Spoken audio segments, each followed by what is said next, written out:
What I want to cover in this real short little video is simply some ideas for how to use yoga ball drumming in your music classroom.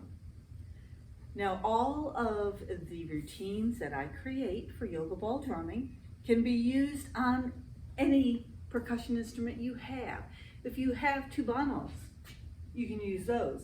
Djembes, use those. If you have drum pads and rhythm sticks, use that. If you have buckets, like I can put my yoga balls on, use them. So you do not have to go out and buy yoga balls. If you choose to, check out thrift stores first, because a lot of times you can get the yoga balls relatively inexpensively. So keep that in mind. Now, when it comes to playing the yoga balls, you can use drumsticks, you can use boom whackers. I've used pool noodles cut down to size. You can use rhythm sticks, and don't forget you can have the students use their hands. There's nothing that says that they have to be playing with any kind of stick on the yoga balls.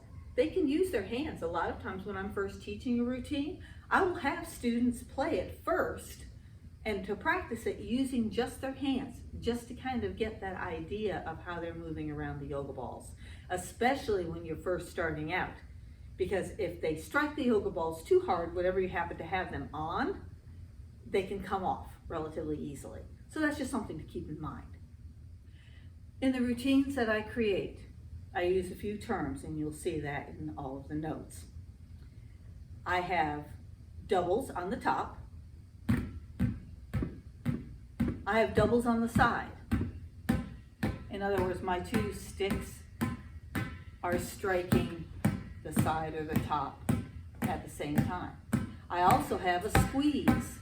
Now that is where I have the sticks playing at the same time, but one on each side of the drum.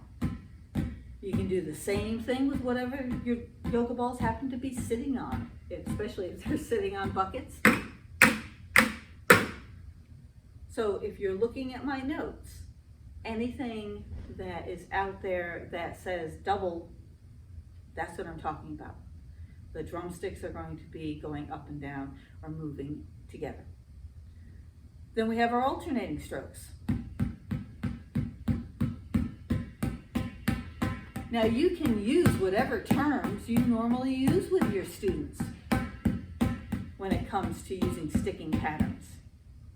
These are just some suggestions and just some ways that when I'm writing my routines, if you're reading my notes, that's what I'm referring to.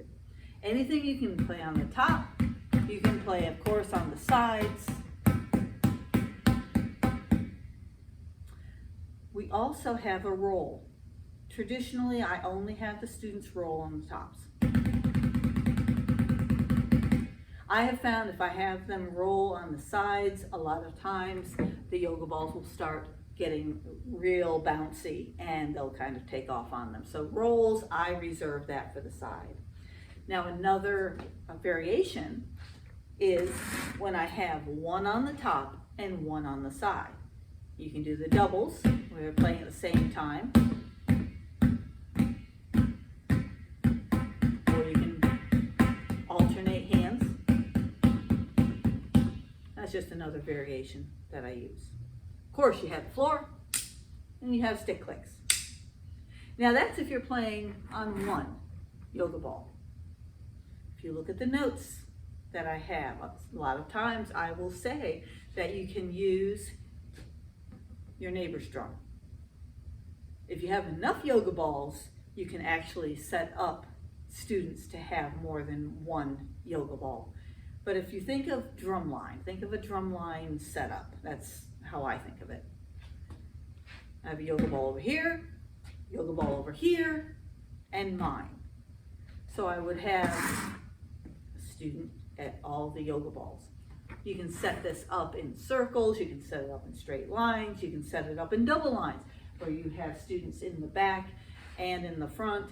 And if you want them to change drums, they don't even have to all be the same. Maybe you have tubanos in the back or congas, and they switch halfway through. They turn around, they take the tubano players come up, and then they're going to play on the yoga balls. So there's some variations that you have. But once you are comfortable that your students understand how to play on the yoga balls as drums, I would encourage you to try, again, I call it a drumline style. So let's say I wanted 4 on the top, alternating hands, and then I'm going to play on my neighbor's drum, 4. Now I can play it with 2, or I can just play it with the 1 stick.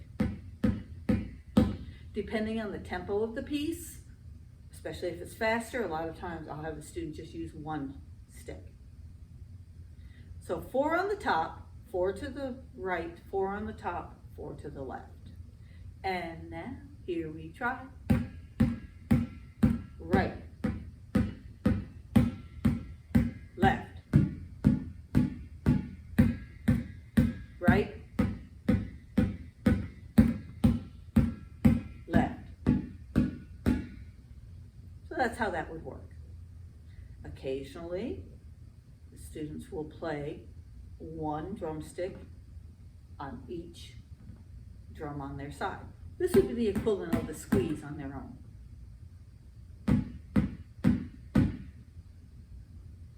Anything they can play on 1 drum, they can play on their neighbor's drum. So that top and side together would look like that. Rolls, obviously, you're gonna roll, you're gonna roll, you're gonna roll.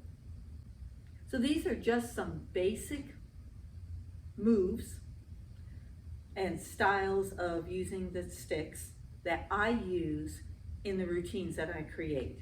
Now there's always some variations, but that gives you just a general overview. So I hope that's very helpful.